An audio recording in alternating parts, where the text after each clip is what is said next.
Okay, so we'll probably only hang in here for about an hour or so, but let's see what comes of it. We'll start with just our regular welcome to everybody. We have a few new people on tonight. I see Lee Baldwin's name come up tonight, and we've got a couple of his carvings to show you tonight as well. So welcome to Lee. We're going to start the front end of this discussion, just like we always start with, just open for questions or comments on what you've been working on, or any however you've been able to advance any of the projects that you're working on. And as I said, we have probably 4 or 5 or 6 different photos of carvings that have been sent in that we can get the individuals to speak to, and we'll just talk about them a little bit.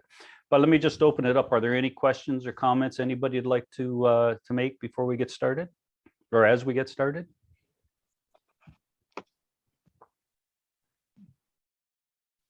Okay. Is this show and tell? It will be in just a minute. Yeah. Oh, Do you want to go ahead? Do you want to go ahead, Murray? That's exactly where I was going to go to. So why don't you go ahead and do your show and tell? Well, yeah, I have a few items that I'd like to just show because they're kind of appropriate for the season. Okay. These are, this is something here. Can you stop the share screen so we can get a bigger picture there, Mark? Well, thank you for saying that. How do I do that? I did it. Okay. Oh, okay. Now, if everyone goes to Murray's picture there, you can go in the top right corner. There's 3 little dots in a blue box, Okay. and you can pin Murray, and Murray will get very large here. Okay, is that can you see that all right? Yeah, you want to just maybe drop it down a couple inches. Okay. Perfect. Now where these originated, about, well, it's roughly 30 years ago, a lady came to me with a tree trunk from a Christmas tree and asked me, could I carve something from it? So I said, yeah, I think let me think about it. So I carved a Father Christmas, and it kind of launched me into doing quite a few of these things over the years. I lived in Calgary at the time, and a lot of the trees that come in there are from plantations from the West Coast, Oregon, Washington, and so on. So they get Scotch pine, also white pine. So what I would do is I would go to the Christmas dumps in our neighborhood at the end after Christmas and gather a few up and shed the branches and let them dry. Dryden or Alberta's a semi-arid climate, southern Alberta, so they dry pretty quickly. And you could be, well, anybody who was watering their tree over Christmas, by and large, by May, they were dry. But anyway, this one here is a Scotch pine, and I kept the bark at the bottom because the branches would bunch out as you can see at the bottom. And then the next layer of branches would be just above the head. So I would just cut them off and make pieces like this. And I have a couple of other to show. Here's this is a white pine, and another, and you get a tree, you'd get maybe 6 pieces out of it that you could carve. Here's another one. This is another piece of white pine. And something I'd like to point out is that the other ones I showed you, I painted them with acrylics. This was done in oil, but I find flesh tones kind of tough to work with when you're painting a face. This one here, I just left natural, and then I put the and I didn't do anything with the face. So this is just the wood, and it turned out pretty good.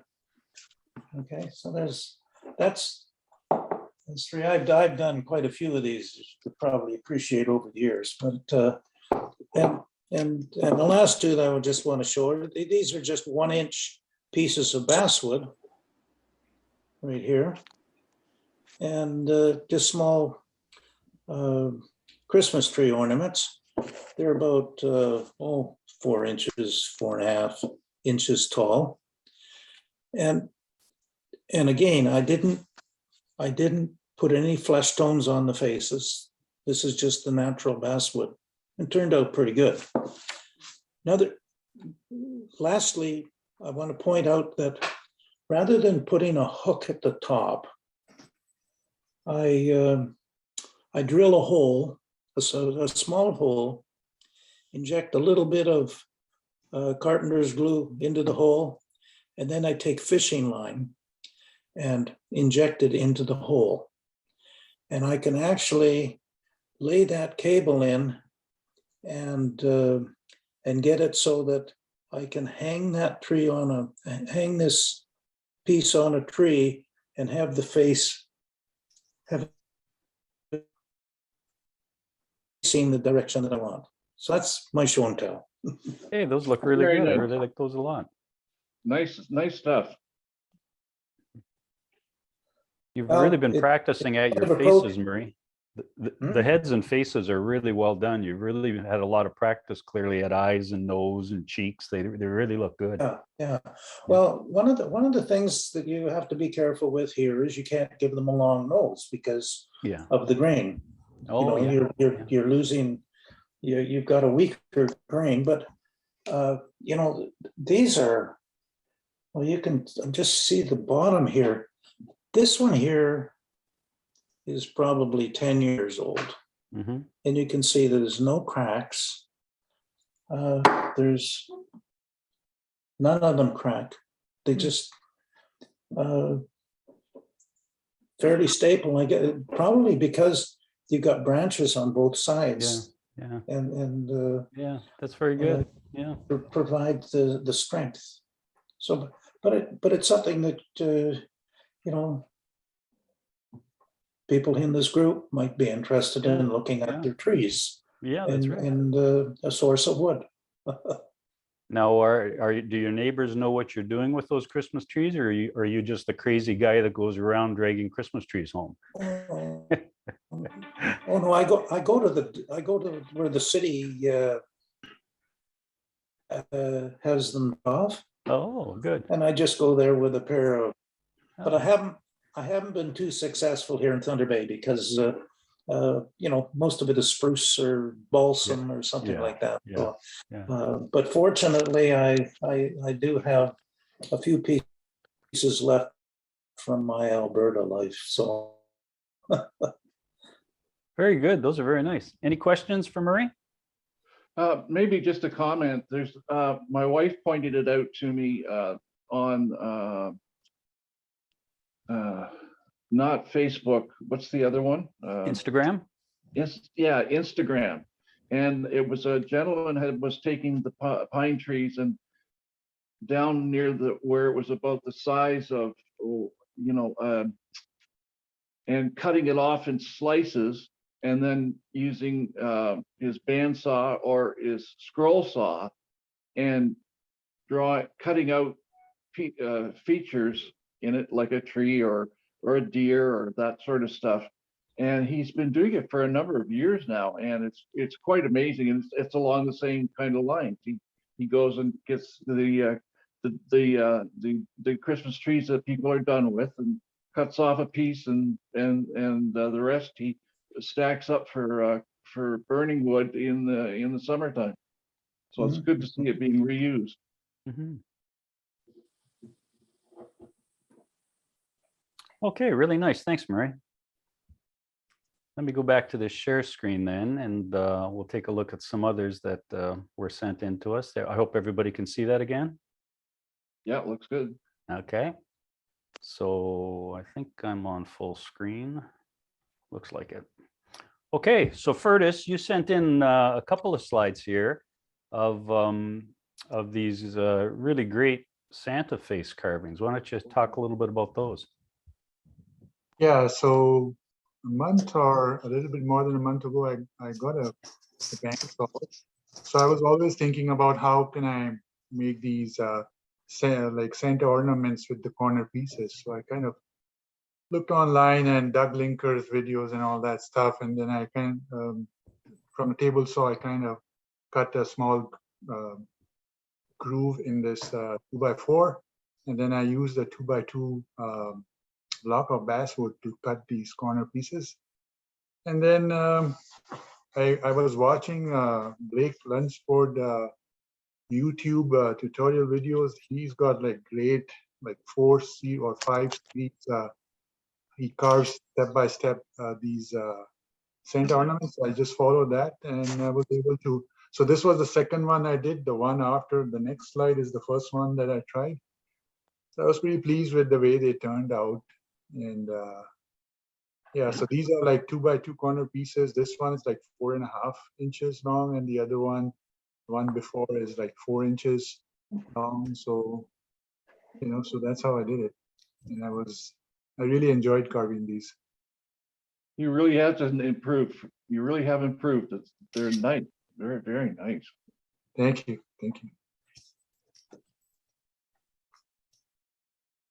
You know, one of the nice things about it, it's very similar, isn't it, to the things that John was talking to us about in terms of carving the face. You know, the way the eyes are nice and sunken in behind the eyebrows and the cheekbones. It's got a lot of similarities to what John was talking about, which is nice to see, right? Yeah. Yeah, he teaches you how, like, he goes through how to carve the beard also. Like, he uses a soft V tool. So I have a soft V tool. He uses a bigger one. And then you just dig into the beard and get the flow. Like, he carves S, like, so I followed the same thing that he carves. And he shows how to carve the mustache. So, you know, it's like, I would encourage everybody to watch those videos. Yeah, no, I'll definitely do that. That's really great. Any questions for Furtis? Nicely done. Thank you. Okay, Craig, you had sent in this one. This one was one that you had worked on previously as well. Yeah, you suggested the pom-pom should be bigger, so I glued a big piece on there. That's all I did was I improved it a little bit by adding a big chunk of wood on the side. Oh, that looks really good. Thank you. No, that turned out really well. You also sent us in this, which the others I'm sure are going to be very interested where you got that.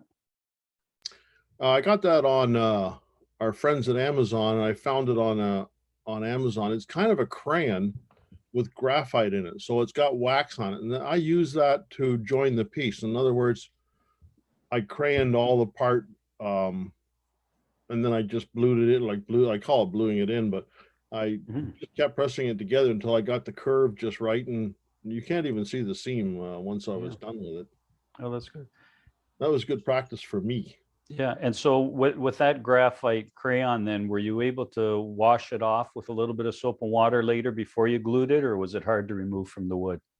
No, you're right. I just used soap and water, and it washed off with like nothing. You could wipe it off too, because it's wax basically. Good.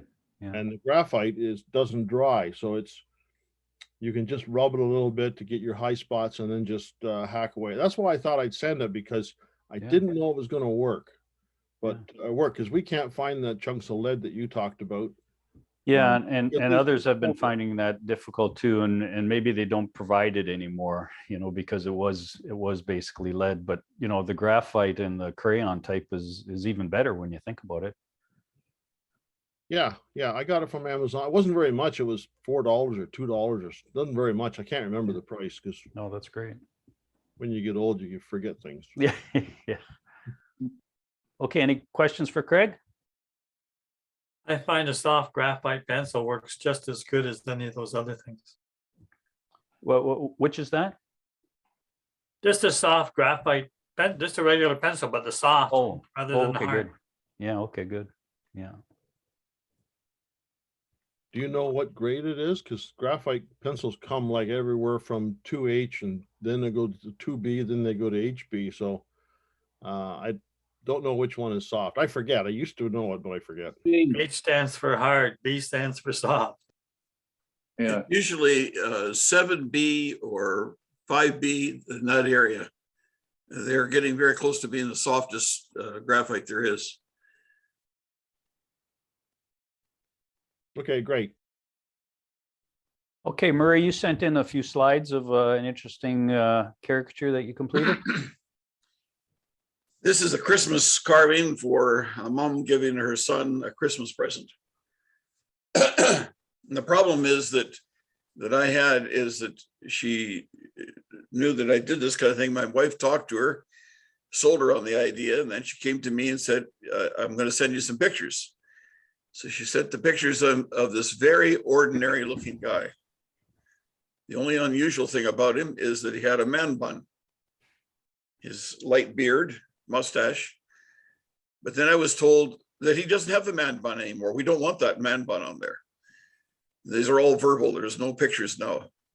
But he has a kind of a stand-up head of hair with the sides all shaved off. No pictures. But he has a very special shirt that he has to wear. He wears every day with black pants and black shoes. And he's a hairdresser. And his French bulldog always goes with him everywhere. So we want a picture. We want to have the French bulldog in there too. But it can't be anything too radical, too funny. Well, I'm sorry, but I do caricatures. Everything to me is funny. Yeah. So his hair dryer, you can see in the picture there, is not just already a plug-in one. Somebody said, where's the cord for it? You don't need that when you have a gasoline motor on the back of the hair dryer.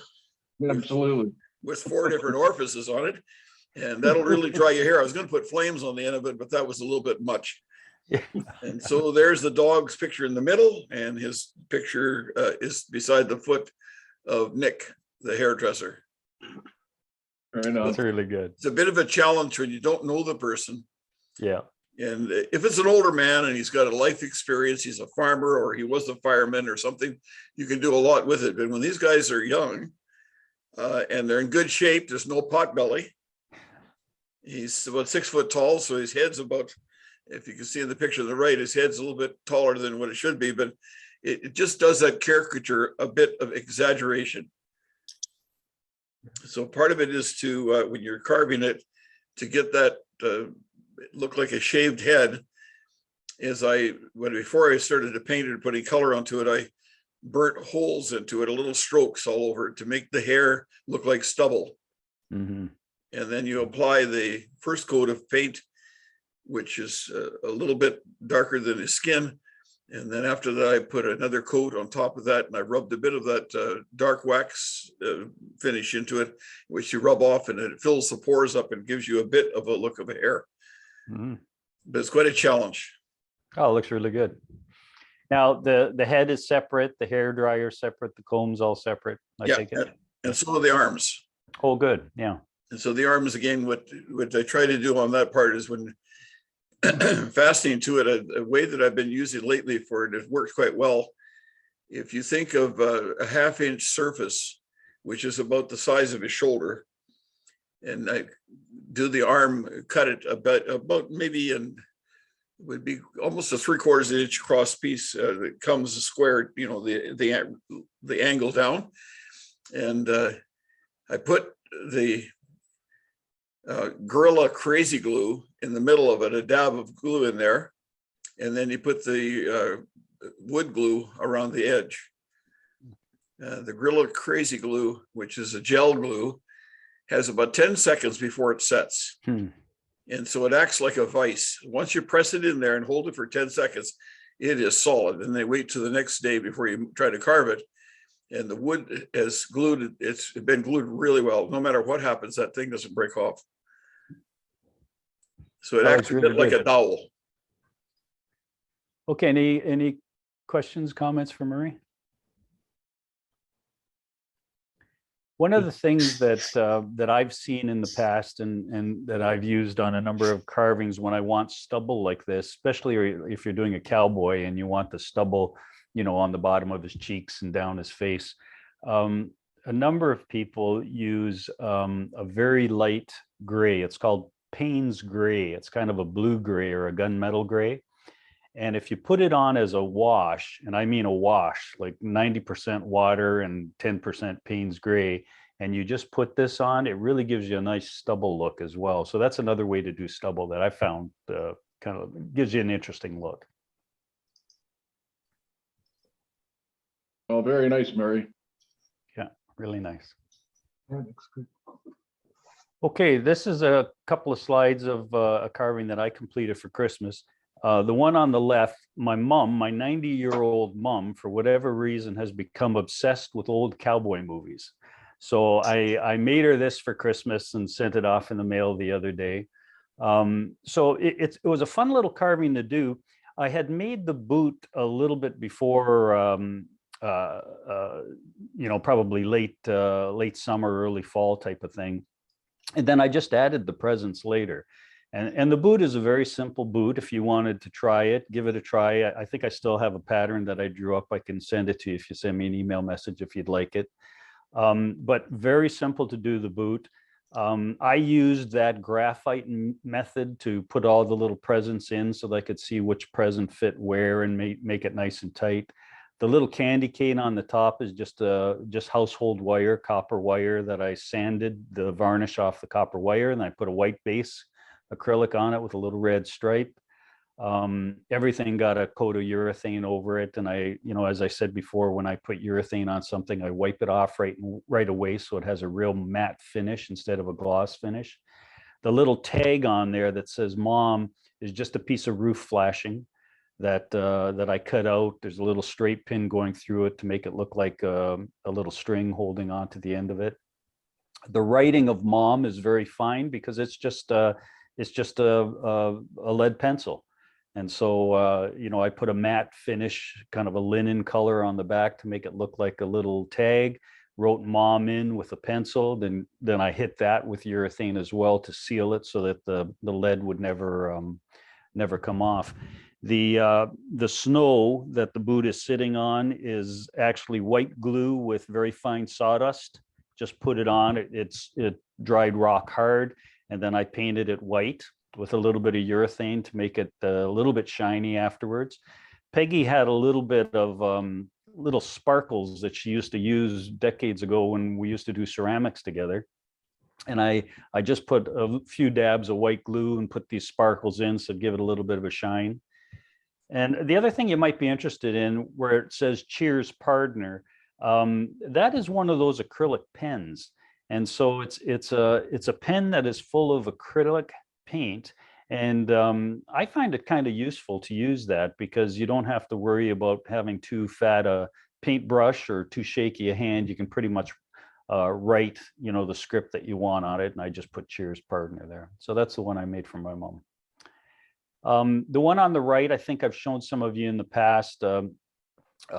Sister-in-law of my daughter just had her first baby this year.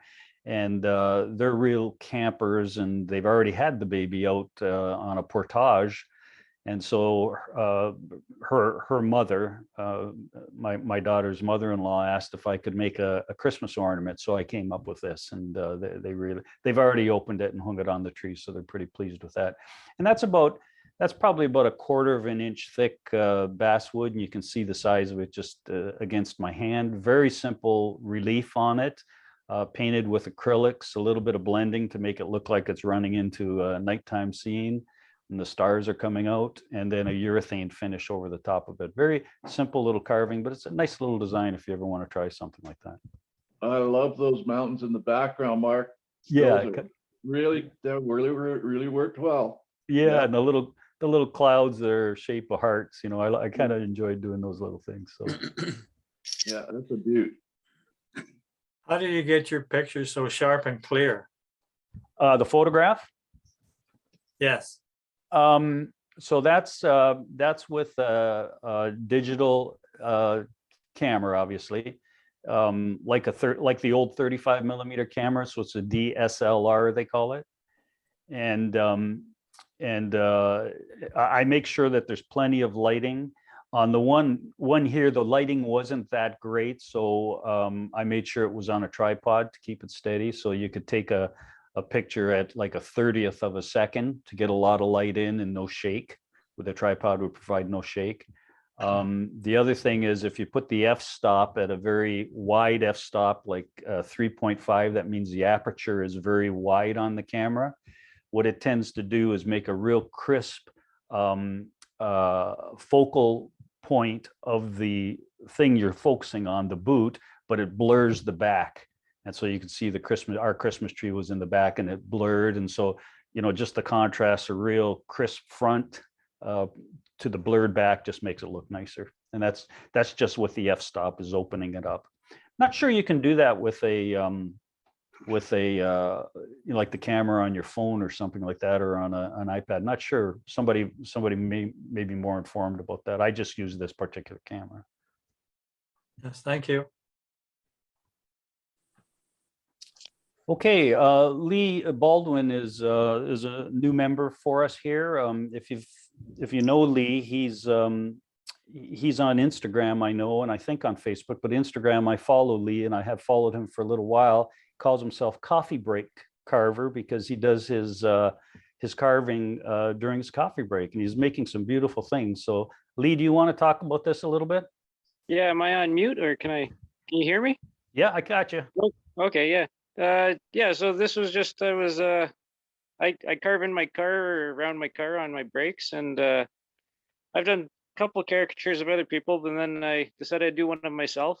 And so I use basswood or sometimes skids, but this one's basswood.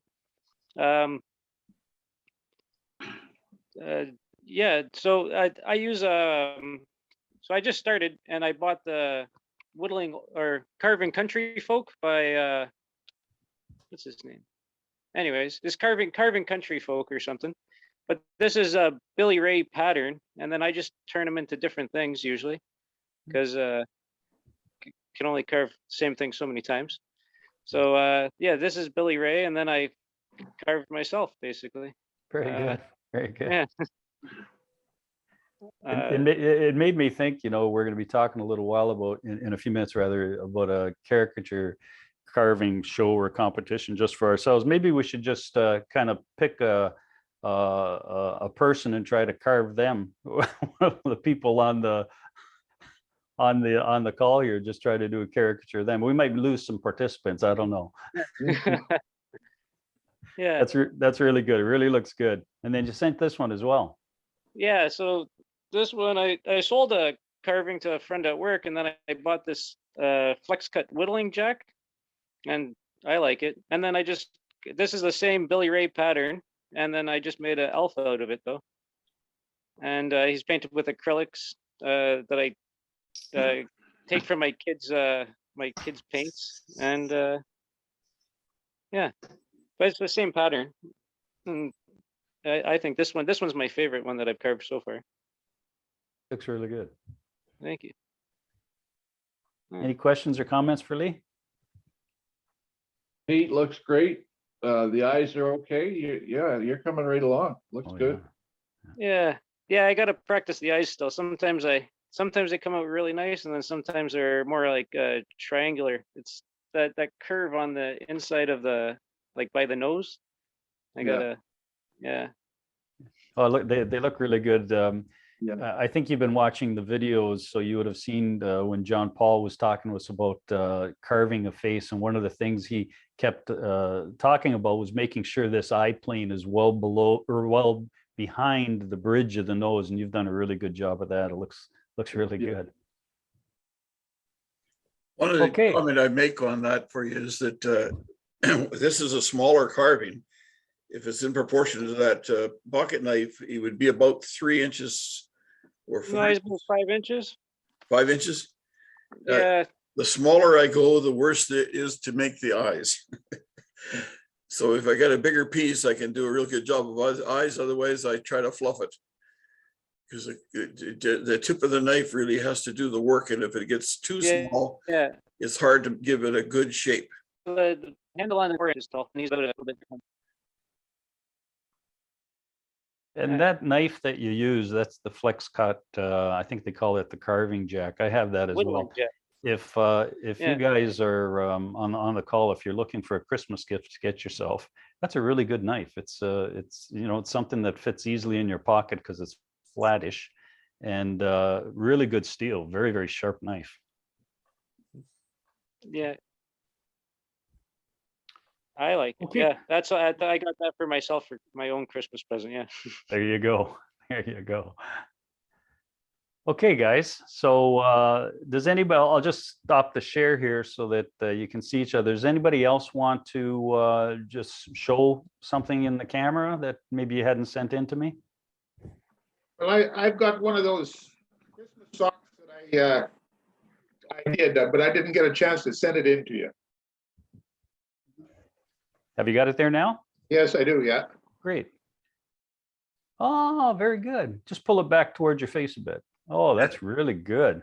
When you hold it up, Robert, you got to keep talking so it comes on the screen. Otherwise, we just see Mark's face. Okay. Yeah, I just carved the candy cane and the hockey stick, and I just inserted them in, but the rest is all done right on the stocking. Cool. Yeah. So it turned out pretty good. I guess Very so. It nice. looks really good. Yeah, really nice. Thank you. Very good. Okay, anybody else? I'd like to. Oh, sorry, I have one. Go ahead. And it goes along with the question. Now, this is a little Santa I did a few years ago. And my question relates to creatures like this guy, a mythical creature, or here's another one I'm just working on. A little gnome, little gnome guy. And my question is this, for a caricature group. Can you do a caricature of a mythical creature or mythical figure? Can you? Or they already are kind of caricatures by nature, maybe, or something. I sort of often wondered about that. I know you see books on like caricature bears and all this kind of stuff, but I was uncertain if these would be called caricatures or what. What do you think? Anybody? Somebody have a point of view on that? Nobody knows. Well, I guess I could tell you that, like in going to live shows and seeing the caricature category, it's not always humans. Sometimes it's animals. Sometimes it's, you find a unicorn. So, Sure. So I would say that that would be fine. The nice thing about a mythical caricature, it's your call what it looks like. No one's going to argue that this doesn't look right. Yeah. Okay, thank you. It might be a good thing for 1 month to everybody to come up with some sort of a caricature. Mythical would be the word to put in there, and just to try that out. Yeah, that's a great idea. I have something to share. Great. This is before I started listening to you. This one right here. You see him? Oh, yeah. It says one cast too many. And the rear end, he's got a fish hook. Very good. And the last one I carved is this one. And it says Best Farmers Award. He's outstanding in his field. He is. Those are really good. I have one that I've just finished and one I'm working on, if you'd like to see it. Definitely. This is a poor guy. He's walking around with his dog. He's got a full sack there, and his dog had to go again. So it's not his great day. Everybody see that okay? Yeah, looks that's pretty good. Yeah. And then the one I'm working on now is a friend of mine's a retired Mountie. And He's gonna like that. paint the boxer shorts white with red hearts on it. And Yeah. I got to do the arm bars on it yet. And all the insignia, I guess. What he worked his pants off in his career, I guess. Is that the idea? No, he's asking his wife where his pants are. She's gonna like that one. Those He are really good, is. Alec. Yeah. Yeah, thanks. Very nice. Nice job. Thank you. Okay. Anything else, folks? I have two carvings that go on the fireplace. I don't know if you can see it. Hold it back towards your face. Okay. So I'll keep talking. I have done several carvings at Christmas time where I cut it off the bottom of the Christmas tree.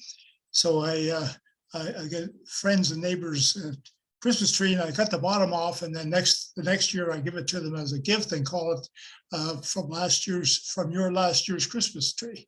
So this is Pull it back towards your face and then keep talking. okay. So I've had a lot of fun doing this, and I've done a few workshops with other people where we would have a whole pile of these, and they would carve Father Christmas, and everybody really enjoyed it. We had a lot of fun with that. And I have another little guy here. This one is called a. Can you see that? Yeah. This is called a julenissen. My wife grew up in Denmark, and these little julenissens would show up all over the house. Sometimes they were just cut out of paper. This one here is designed to sit on the fireplace. So I have his legs cut out behind him, and he's holding a gift, and he's a mythical character, and I guess you would call him a caricature.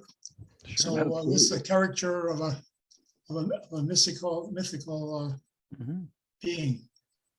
This like the Okay, a lot of fun precursor with to that. this elf on a shelf everybody's buying now, eh? An elf on the shelf. Well, that's this sort of, okay, that's my story. Good. Very Peter. nice. Okay, how we doing? Anybody else like to show anything? Okay, let me go back to the share screen then. I wanted to talk to you a little bit about the survey that we had sent out, and I said, as I said, we got a few responders, and to the earlier point that was made, maybe more will come in over the next few weeks, and we can add it to it. But it was just a way to try to get some information on how things are going and what people are looking for in terms of these Zoom calls. So let's take a look, see what's happened. So when we asked the question, how many years have you been carving? It's interesting that there's quite a few people, like 57%, that have been, over, 10 years kind of thing. But the nice thing about it is that we have a lot of people that are really just starting in carving, and that was really our whole intent, wasn't it? Was to get some people with a lot of experience to start sharing with people with growing experience some of the tricks of the trade. So it's kind of nice to see that even in the 14 responses that we received, there was a really nice split of people who had some knowledge to share. So that was really nice to see. And listen, if you guys see something in these slides as we go along that you want to talk to, just say so, right? But that's what I see when I see that. It's kind of a nice split of people with some significant experience sharing it with others. When we asked, how do you describe your caricature carving proficiency? The lion's share of the people said, beginner and novice, and only very few people said that they were considering themselves as fairly advanced in it, which is kind of nice when you look back at the previous one. If almost 60% of the people have been at this number of years, this is a real good demonstration of humility, is saying, yeah, I've been at it that number of years, but I still consider myself at an intermediate or beginner novice level. And I think that's a good indication of having the right group of people, because again, no matter how long you've been at this, we'd all like to believe that we can all learn. And that's what this chart tells me, that we can all learn as we go here. When we asked, are you a member of a local club or carving group, the lion's share of the people said yes. And so that's a real positive thing too. You know, I guess it's a double edge, isn't it? It's nice that we do have a local club or carving group. I think we'd all reflect on today. It's hard to get together with people with all of the issues we're having with COVID, but it's nice that we do have local clubs and carving groups to fall back on. The other hope in this chart that we've talked about as a group is that, you know, when we can start getting together live to talk about what we talk about on these Zoom calls as the True North Caricature Carvers, it's nice to think that maybe we can tap into the local clubs and do a little bit of traveling and involve not only the people here that represent those local clubs, but drag a few more people along from the local club to be part of what we're doing with caricature carving. How do I'm you pausing. get young people involved? Because there's so many people and all the clubs are all old farts like us. Mhm. Yeah, and that's a situation, you know, I find that situation here in Kingston for sure. You know, the club that I carve with is at our senior center. So, you know, probably the average age is kind of early 70s. So very, very seldom do I see younger people at clubs, at least in Kingston, showing up to learn how to carve. Just a comment here, Mark, that email that you sent to me, I followed up. A young fellow by the name of Sawyer. He apparently was looking online and looking for carving. He's 9 years old. He found the Ontario Wood Carvers Association, talked to his mom and dad, and asked if he could join the Ontario Wood Carvers Association. So as of today, he's the first one that's below that retirement age, way below. Yeah. But I've been writing back and forth, and his mom wrote to me. Her name was Lori, and she said he's so excited now that he can be a member. And he lives north of Port Perry, and so Port Perry and probably Brooklyn might have carvers up in that area that he could link to. So we're hopefully going to be able to follow that up some ways. But I sent him 4 magazines today from our excess overprint ones, and he's waiting to look at those for Christmas. Oh, that's great. So I think for some of you that different members of the Ontario Wood Carvers Association have been writing about how a grandson has been carving with them or granddaughter. And then you send some of the pictures, and we've done some articles on that. And in some cases, there are requests, why couldn't we have a youth membership and not charge the $40? Well, we've kind of been resistant on that, because to try to do the book work and that added feature of it, plus the fact that sending the magazine out is now almost a major cost for the Ontario Wood Carvers Association, the mailing costs. And so what we're looking at doing is, when mom and dad are so excited about helping Sawyer, that basically they're the ones who are putting the credit card in, and they're the ones that are helping him to join. And this has worked out real well. So I think anybody here that's in this group that has that kind of connection with some of your grandkids or your son or whatever it would be, that we encourage you to have them become a member. And then we'll definitely print things that will help these younger members too. Looking at that graph that you have right in front of us now with the 78% of being part of the club. Another thing I find is that even in this group, as I've talked to some on this group as well as on the biography group, they don't always get all the information from the club president that is passed out. And sometimes the clubs are very large, and sometimes we don't answer emails, and we don't look at them when they're shared. So we send out that Horizon email to try to inform everybody about what's going on, and also the magazine with the reports, and sometimes individual contact with presidents of clubs to make sure they understand what's happening. But the fact that that's all blue doesn't necessarily mean that they're all connected, because that the system that we work with now is a club like Ottawa with 160 some members gets 1 magazine. Now through these True North Caricature Carvers group, is that we are getting now more of those individual members that are wanting to become club members, I should say, that would want to become individual members. And so it really is it opens the door up for us as the Ontario Wood Carvers Association. And I think that as you read that, the club thing there, within the larger clubs, there is a group of people that would be caricature carvers. Another group is bird carvers. Some are relief carvers. And it would be very interesting to be able to send a survey out to all of the members that we have emails for, to find out what they know of their individual group and see the amount of caricature carvers there are in that club, or pyographers, this type of thing. So what this does for the rest of you that are listening, although Mark and I've talked about this a little bit, but what it does for us when we're the executive trying to plan things is that you're then able to plan towards helping people that need help. The danger is just trying to fill up the magazine with information and hope that it helps somebody. But we want to target what the need is. And that's true, especially in this Zoom meeting like this, that you want to have the information that would be helpful to every person. So that's part of my spiel. No, that's good. And it moves into this chart as well. So how many members are part of the Ontario Wood Carvers Association? About 65% of the people that responded here are members of the Ontario Wood Carvers Association. And so you made a good case, I think, of why it's important to consider the Ontario Wood Carvers Association.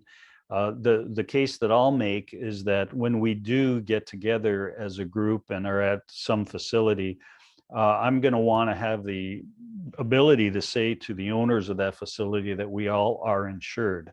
And of course, that membership of the Ontario Wood Carvers Association gives us a substantial level of personal insurance and group insurance for an event that could happen that would negatively affect, a member of the public or the facility itself. So if you're not a member now, and as we do start approaching a time where we can get together as a group and sit down in a nice facility to carve together, you'll want to think about becoming a member of the Ontario Wood Carvers Association.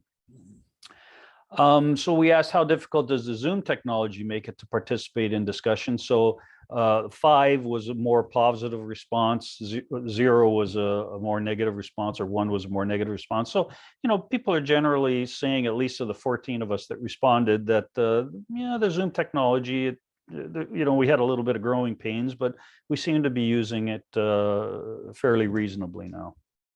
And that's a lot of thanks to you, Murray, for hosting it for us. Yeah. Mark, How well did it? Go ahead, Murray. On that last slide, I think I'm a member of a club that is a member of the Ontario Wood Carvers Association, but I thought that question was kind of poised to the individual, so I said no. I don't know whether I should have said yes or not. On which? On this slide you're looking at now? No, the previous one. On the Okay, gotcha. Yeah, okay. Ontario membership, Yes. because our club is a member. Okay, good. Yeah. So Yeah, I would be and that's fine. associated with that club. Yeah, that's fine. One of the things, Murray, like the point I was making about the insurance, the wrinkle is that individually we need to be members of the Ontario Wood Carvers Association if we're to be if we're going to satisfy the insurance requirements. And so, again, that's something we'll just want to think about in the future when we are able to get together at a facility. The facility immediately asks you, is everyone insured? And so to be able to say, yes, we're all insured means that we're all individually members of the Ontario Wood Carvers Association. Oh, okay. Yeah, I didn't understand that. Yeah, that's what it means. Now, the way that you get insured through your club membership with the Ontario Wood Carvers Association is that when the club hosts an event, then they have the luxury of having the Ontario Wood Carvers Association insurance, but it has to be a club event. Okay. Okay. That's how that works. But thanks for that clarification there. Okay, so so an individual membership in the wood carvers is $40, is it? Yeah. Yeah, okay. Yeah, it's $40, and Murray, you can Murray Lincoln, you can correct me on this, but that covers things like a password to the members only pages of our website that has a whole bunch of information in it. It has the quarterly magazine in it, which is a very good magazine, and this insurance level. And I think it's it's upwards of $5 million of liability insurance at one of these events. I think the part that just to emphasize here that when I was beginning with the idea that the local mall downtown in Peterborough gave us an opportunity to come and demonstrate.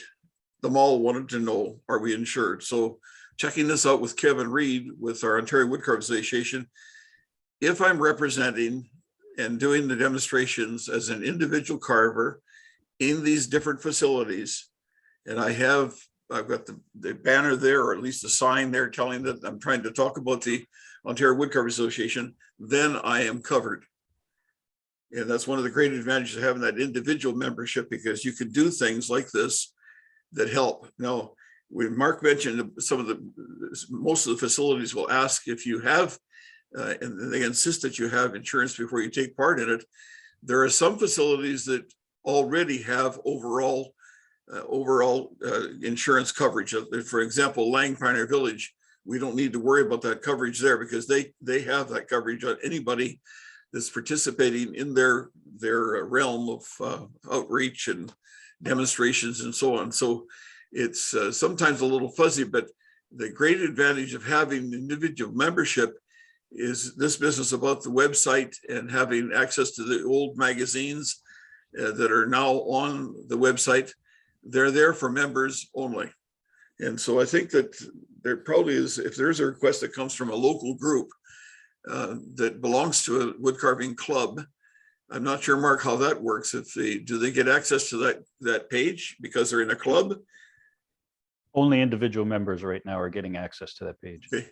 Okay. The next area is, it should mention here that with our Zoom meetings, as well as the YouTube videos that we put up, we're getting more calls and more contacts from carvers in the United States that are sometimes very remote spots, and they're not part of clubs. And what we're giving them has been a tremendous help. And that is also the same with people from the UK, and some from Africa now are watching it and getting help from it from that way.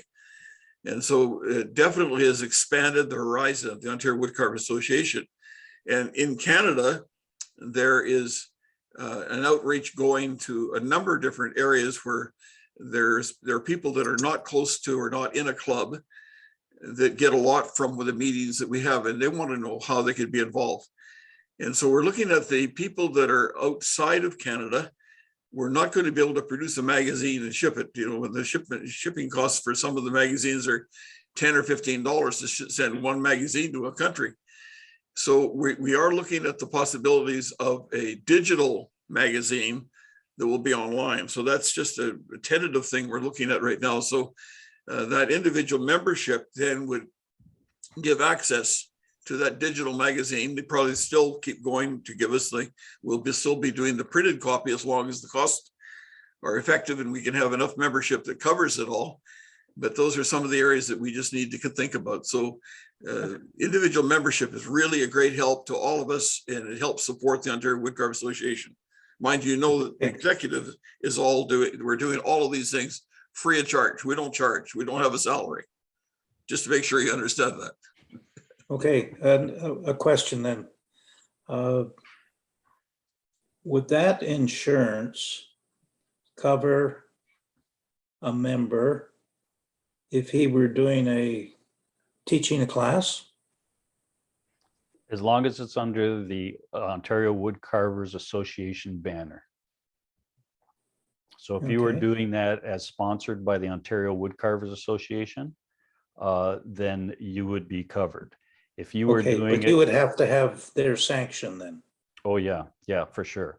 Okay. If you were just doing it as your private carving business, you wouldn't be covered. Okay. I think the thing that you'd have to do, Murray, is when you plan something like that, get in contact with the executive, Mark or myself, or Kevin Reed, who just came in, by the way, and inform us about what you're doing. We like to know about it. We're not trying to control it, but it's very, very helpful to know what's happening across the province. So Kevin Reed, just to say to you, as you clicked in just now, we just come up with questions about insurance and the value of having individual membership with insurance and how Mark explained how our clubs have a covering or an umbrella of insurance over the carvers in that club when the club does a presentation somewhere or takes part in a show. So Kevin, jump in and give us a rundown on more on. Yeah, maybe we should do this, Murray, because Yeah. we've covered it fairly thoroughly here. Just as an effort to get through the rest of these slides for tonight, maybe we could ask Kevin at our next session to come and talk to us and give us a 10 or 15 minute overview of the whole 9 yards and the implications with insurance and not having insurance and all the rest of it. Give him a little time to work on it. And then we'll just keep going on these slides here. Would that be okay, Kevin? Paste him away. Is he muted? Oh, there I go. There you Sorry, I was muted. That's what happens when you just be able to get on. Yes, that would be a good idea to do the insurance. We can do that later on. Definitely. Okay, that'd be great. And I think it's really appropriate because, we sure are hoping this COVID curtain lifts fairly soon and we're able to get together again face to face. And we'll certainly want to know that we're insured in a reasonable fashion when we're at somebody's facility. Yeah. That's right. And if anybody has a question, don't hesitate to send an email, which is on the website there. And I know one club's already contacted me to get their insurance up and running again. So, Good. Yeah. Okay, thanks, Kevin. So we're just reviewing these survey charts. And so on this one, we asked, are the Zoom calls matching your carving needs and questions? 5 being the positive response, 1 being the negative response. And for the most part, I think we're getting a positive indication that we're matching some of the needs and questions. And I hope, as we get down to people who are down here saying, geez, not really matching our needs, maybe there are those people who have been carving for 10 or more years, and we haven't really gotten to the kinds of things that they would benefit from. So that's the hope. And how has the Zoom calls helped your carving? And again, we get a nice spread there. I think, the majority of the spread tells us that on a positive note, we're helping people. And as Murray said, that's the only thing that we're trying to do as volunteers is help people. So this was an interesting question. What additional topics would you like to see covered on the Zoom call? So we had a number. We won't spend a whole lot of time on any of these, but scan through them. The nice thing about these is they're very easy to pull together. There's some repeats as well from different people. So things like modeling. You might remember Mike Sullivan, when he was able to join us, did a great job on clay modeling. Maybe we need to do a little bit more on that. Certainly painting and finishing, we've all got questions on that. We can all learn on that. This whole notion of attaching arms, Craig talked to us tonight about finding that graphite pencil and using that to make a nice tight fit on arms and other things that we're attaching. Then some interesting things like how can you include a little bit more storytelling? What makes a good storyline for caricature carving?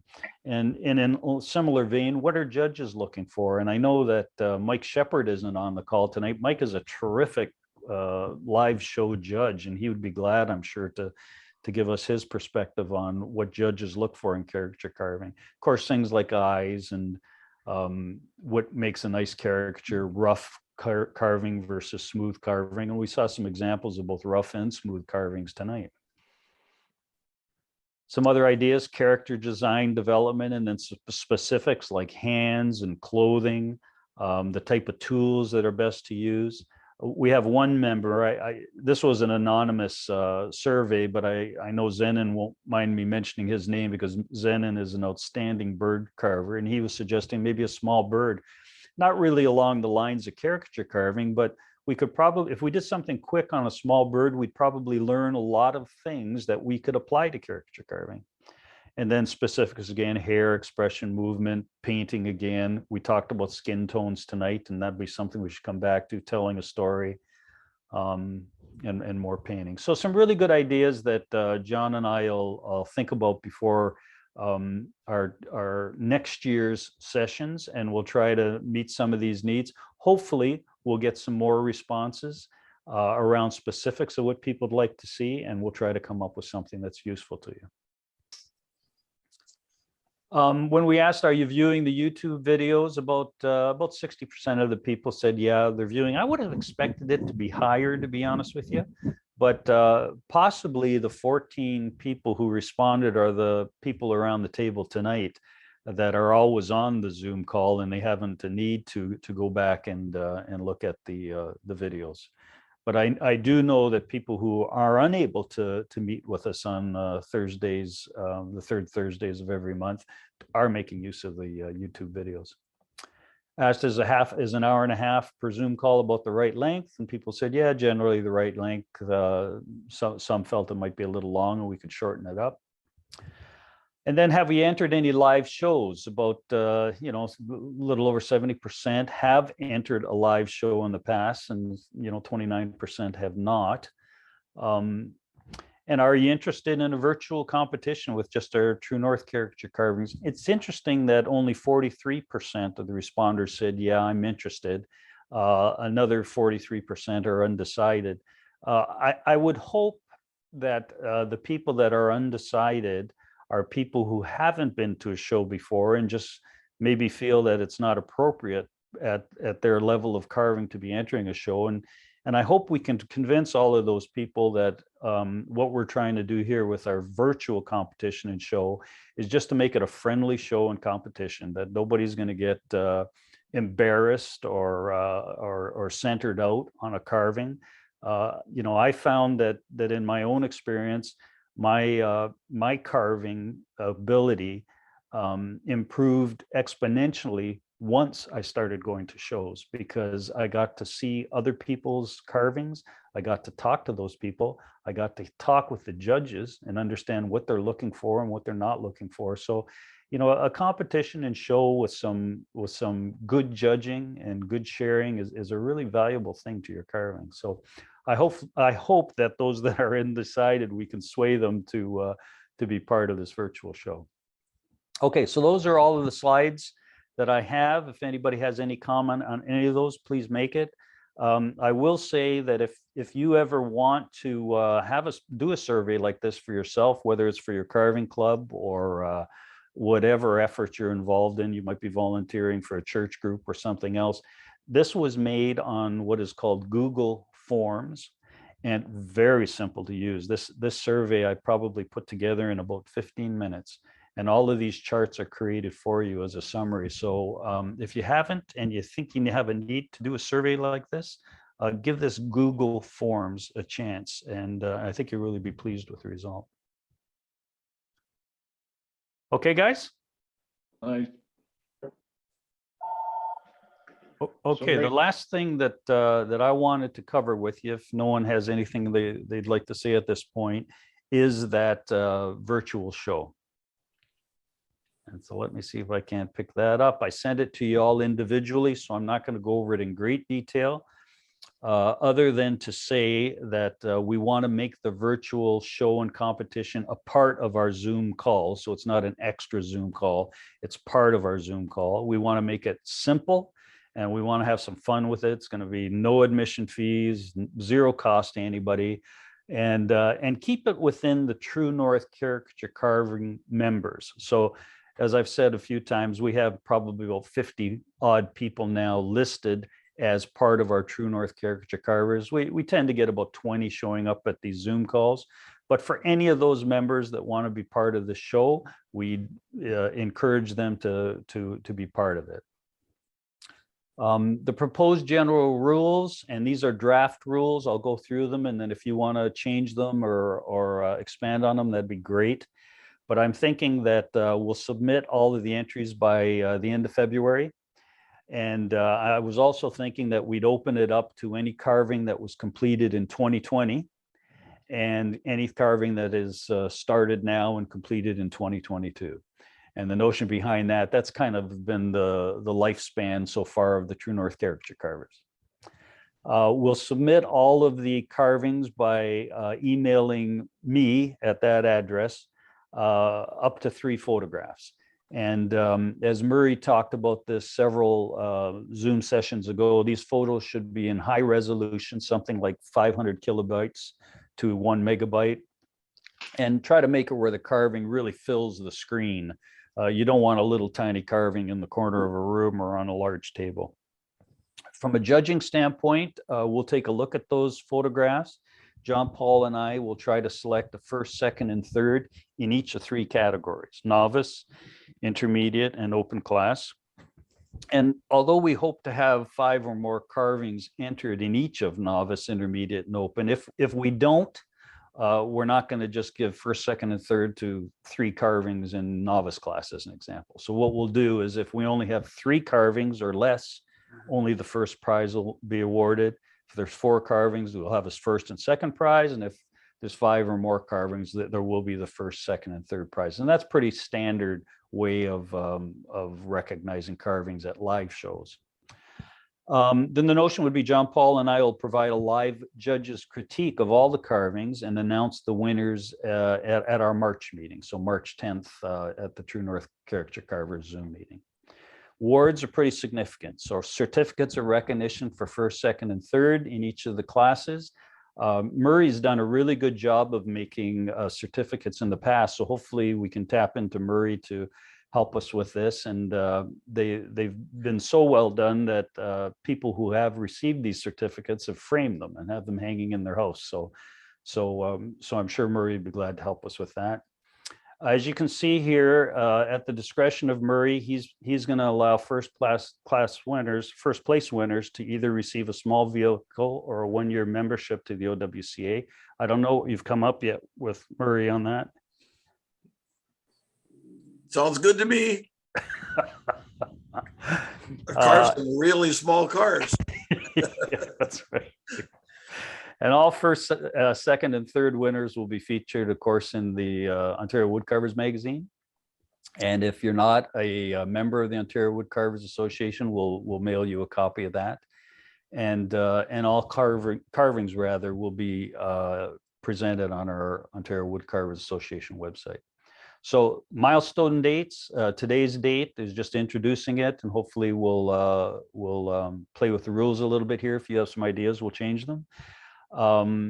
At our January and February meeting, we'll take a look at any carvings that people are progressing on and provide some feedback and advice. And so, we want your carvings to be as best as possible. So we'll all look at them together, and we'll have a little bit of a show and tell at the January and February meeting so that we all can bring our best efforts to the virtual show. And again, all carvings should be entered by the end of February, and then our March 10th meeting will be the show and competition. Okay, so I'm just gonna hit stop share here so you can see us again. Mark, I have a question. Go ahead. Just a question. You've got the categories of novice, intermediate, and advanced. Now, is that based on caricature carving? Like, if I'm experienced in another form of carving, do I sit in that particular category, or do I go down to a novice because this is one of my first caricature carvings that I would enter? Yeah, it's a good question. How do others feel about that? Anybody have a point of view on that? I would say that we should think about it in the context of caricature carving. So if you're new to caricature carving and you've never been in a live show before, then I would enter novice. If you know that you're a terrific relief carver or a terrific carver in figures in the round, but you're fairly new to caricature carving, but you can do one really good caricature carving, I might say I'm going to put myself in intermediate. So you can put yourself in any of the classes that you care to, but if you're brand new to carving, brand new to caricature carving, I'd go with novice. I have a quick question. As a judge, why don't you categorize the people to what you think they are, whether they're a beginner, novice, or intermediate, rather than have the person do it? Because I will always be a novice. Well, that's a really good point. And so I'm glad you said that, because in live shows, that's often one of the criterias in the judges' criteria. So I'll include that in this before I put it up on the website. And it always says that the judges, they have the wherewithal to move a carving to whatever class they want. So if they have a novice carving that the guy's clearly been carving for 35 years and he's terrific, they'll move that up. So I'll make sure that's in the criteria. That's a really good point. Yeah, Mark, you might want to suggest some guidelines about what a novice would be considered, timeline, the type of work they're doing or whatever. So some of us have an idea whether we're novice or intermediate. Mm-hmm. Yep. Yeah, we could do that. Typically, the guidelines I've seen on that, John, have just been, have you ever been to a show before? Have you ever entered a show before? Are you just starting? Are you, have you been carving for less than 3 years? So that would be sort of a novice level. But even some, the thing is, you can put yourself in any class that you want, even up to open if you want, depending on what level of competition you want to be up against. John, while we have you on the screen here, you sent me an email with some really good questions as well. Do you want to talk about those as well? Sure.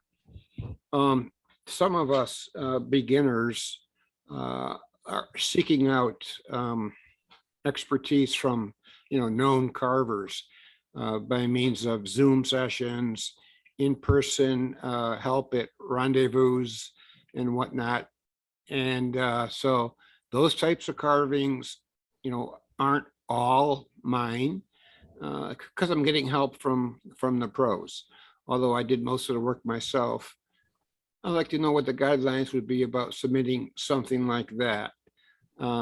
I certainly, with my type of experience, can't submit some brand new design of some guy and his dog fishing in a pond or something like that. But through one of these rendezvous things where they give you the rough out and help you get it started, certainly could consider something like that. Mm-hmm. So what do you all feel about that kind of thing? I'm just gonna let other people chime in. So yeah, John's asking, like, can you use a pattern, or does it have to be your own unique design? Can you use a rough out and you're providing the detail on a rough out? Does it have to be from a blank? Yeah. I think one of the ways to help the judges would be to provide a photo of that starting block of wood. And that would give some idea whether and you can simply state, well, I've designed this myself, or I got it from some carver in the US. He had this and I tried this.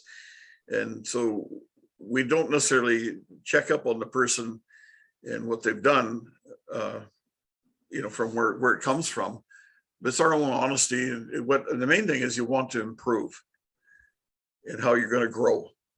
Mm-hmm. And so getting a comment from somebody like Jean-Paul about your nose or your ears or your eyes or whatever is invaluable when he contributes that information and suggestions to you about it. And so I think that this is where one thing I heard you say, John, I think is that the individual mentorship kind of thing is the word I use, where from this True North Caricature Carvers, that you may set up an individual private Zoom session with somebody to ask specific questions about your carving, how to make it better, what to do. And even if that background was happening before you present your carving at the end, there's no problem in my mind of getting that kind of tutelage. In fact, Murray, that's what we would hope to achieve by having the January and February meeting, when we view the people's in progress work and give, a little bit of a heads up. I think I would want to kind of walk before we run on this, our very first caricature carving show and competition within our little group here. So if somebody wants to bring something that is a rough out, great, bring it. But I think we're all honest enough with one another. If we bring a rough out that the teacher did 95% of the detail, we'd probably say something about it. But if it's a rough out and you did most of the work, that's fine. That's fine. That'd be my take on it, unless somebody really opposes that thought. I would like to say something there. I've sort of struggled with that question over the years as well, because there's so many levels of support that one might get from, as you said, a pattern, or having a teacher teach it in a class, and you've got 8 people taking the same thing, and and everyone does their own version of the teacher's work.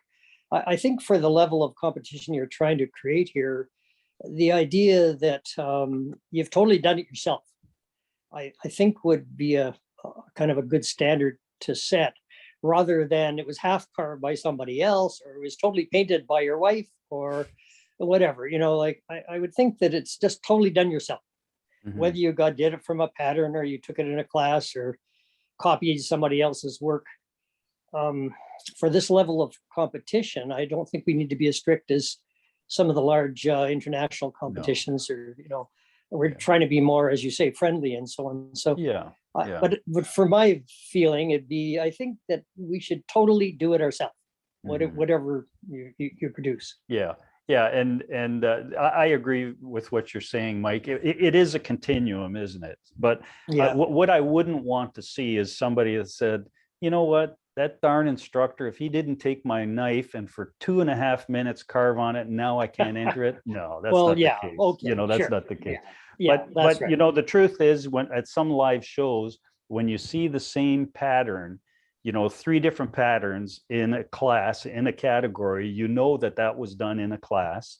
And if the person that was instructing that class, you can tell what that person carved and what the person entering it carved, right? And so it's a bit of a continuum, and I think we can be probably honest enough with each other that if the instructor did too much of it, we'll say so. Otherwise, let's give it a try, see what we learn. Yeah. Can I jump in here for a second? Yeah. It's Richard. 17 years ago, I was working with Phil Orchard, and he gave me a lot of help, not doing, but showing me what to do. And then he said, you've got to put this in the London Wood Show. So my first time that I put it in, I was blown away in that I got first in category and overall first in show. So 17 years ago, I did something in the round. As far as being a caricature carver, novice does not approach to describe where I am with my skills, okay? But what you've been discussing here ties in very, very closely to how I felt when I got something at the wood show. I don't think I deserve that. I mean, the piece that we produced was great. I did the work. He did that. No, here, hit it this way. Okay. So I really have mixed feelings about trying to put something into the show, although I would definitely say pre-novice, but I had some experience, and I had a mentor who did a lot of help. And and as an example, I know what a mentor can do for you to help your carving. So saying no mentor, this is what you've got to do, is significantly different than saying I had a mentor or I did it at a rough out. And I thank goodness I will never ever be a judge, because those kind of things would keep me awake for a long time. Thank you. So again, I think where I come out on this discussion, and I hope I'm not distorting what your fellas' input, is that we're going to open it up as broadly as we can to get people, just encourage people to take part in it. Like, this is our first attempt. If a mentor is working over our shoulder telling us do this and that, that's really no different than what we're trying to do with one another to help each other. And what we'll do at the January and February call is try to mentor each other and the individual carving so that they're the best they possibly can be for our show and competition. If, on the other hand, an instructor has taken the knife out of your hand and has done your carving for you, well, we'll be honest with one another, right? And certainly if that's the case, that person's probably not going to win that small car, Murray, I would say.